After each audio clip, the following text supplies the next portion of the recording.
it is impossible to ignore that her 11 pieces displayed were integral to the salon's unprecedented success. Hello everyone! Impressionism is such a huge unit with so many heavyweights, and today we are continuing our discussion on Impressionism with someone who was a little bit more traditional, who is named Mary Cassatt. If you want more of a background on the Impressionist movement, I will have the introductory video linked below. Otherwise, let's get started. Mary Cassatt is only the second female artist we've studied on this channel, her forebear having been the incredible Artemisia Gentileschi. I'll also have her video linked below. The reason for that is largely because up to this point, female artists were just not taken seriously. Any art that a woman created was usually seen as like a quaint hobby. Women were largely barred from any formal training in the arts, and this usually meant female-produced works were not recorded properly or stored with enough reverence for it to be intact decades or centuries later. And this is specifically in the West. This does not necessarily speak for art across all cultures, but in the Western canon. But Cassatt had the privilege of generational wealth. She was born in Pennsylvania in 1844, and she was incredibly focused. Her parents highly valued education, and with that, Cassatt was able to begin schooling at 6 years old. This allowed her to travel around Western Europe in her early years. Although her parents preferred she invest in a more lucrative career path, Cassatt started attending the Pennsylvania Academy of the Fine Arts at age 15. Here, around 20% of her classmates were women, and although attending this school no doubt exposed her to feminist ideals, many female students still chose art as a more recreational path. Mary, however, was absolutely determined to become a professional artist. And one reason that she was able to entertain the idea of art as a profession is because of her family money. While she definitely made sacrifices for this career, it is certain that her wealth brought her a certain level of freedom that the average woman at this time would not have had. Eventually, however, the patronization that women received from the male students and teachers frustrated Cassatt to the point that she withdrew from the academy. She convinced her parents to let her go to Paris and continued private studies with masters from the École des Beaux-Arts.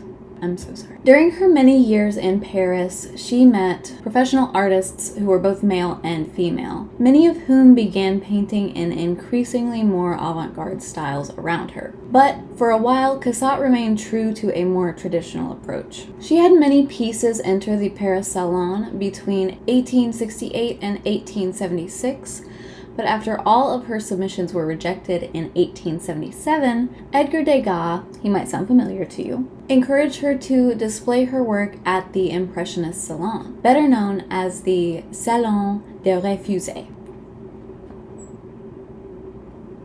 There are kitty paws under my door. Now, when I said Cassatt was a traditionalist, I meant she was a traditionalist.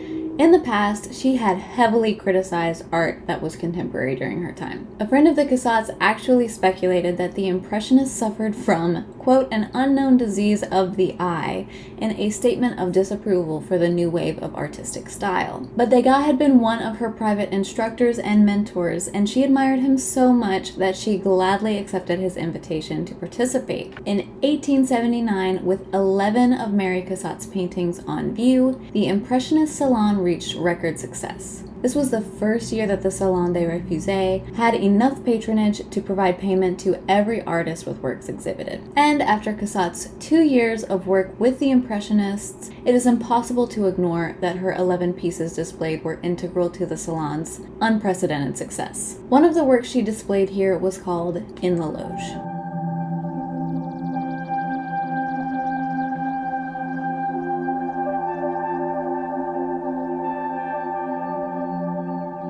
I've chosen to highlight this oil on canvas because I believe this was one of Cassatt's most unapologetically feminist pieces. In order to properly gauge the impact that a woman's perspective provided this subject, let's compare this painting to another oil by Pierre-Auguste Renoir named similarly La Loge.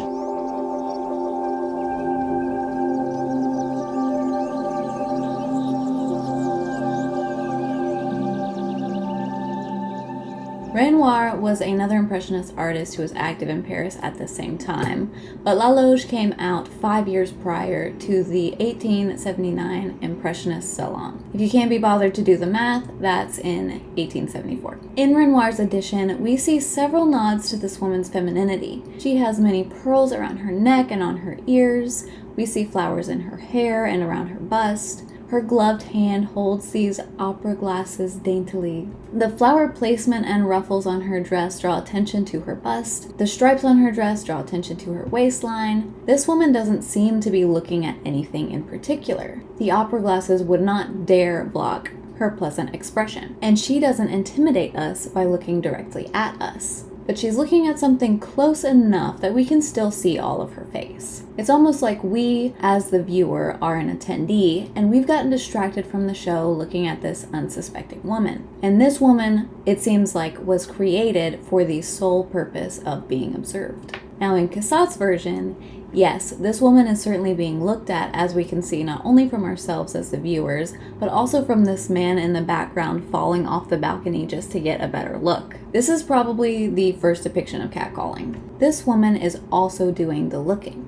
She is an active viewer, whether of the performance itself or another audience member, since according to these two, viewing the audience seemed more popular than viewing the actual show. The adornment clutching her neck is a somber black ribbon, and likewise her black garments totally envelop her figure. Her femininity is only hinted at by the pearls on her ears. I think that this way of analyzing these two paintings shows that Cassatt was more comfortable with and or aware of female autonomy. She certainly doesn't deny the aspect of being seen as a woman, but she depicts the idea that being observed by the male gaze is not the only reason for female existence. I would like to make that PSA to everyone who's ever told me to smile on the street. Overwhelmingly so, the subject of Cassatt's paintings were women of all ages. The story that Cassatt tells through not only her body of work, also her fervor to work, is that women are more than what men think about us, which helped encourage a new generation of women artists to tell their stories, and came alongside the suffragists' attempts to create a safer and more egalitarian world for women. I certainly hope you enjoyed this video, and I will enjoy incorporating more women into our studies as we approach modernity. Thank you so much for watching, and I will see you next time.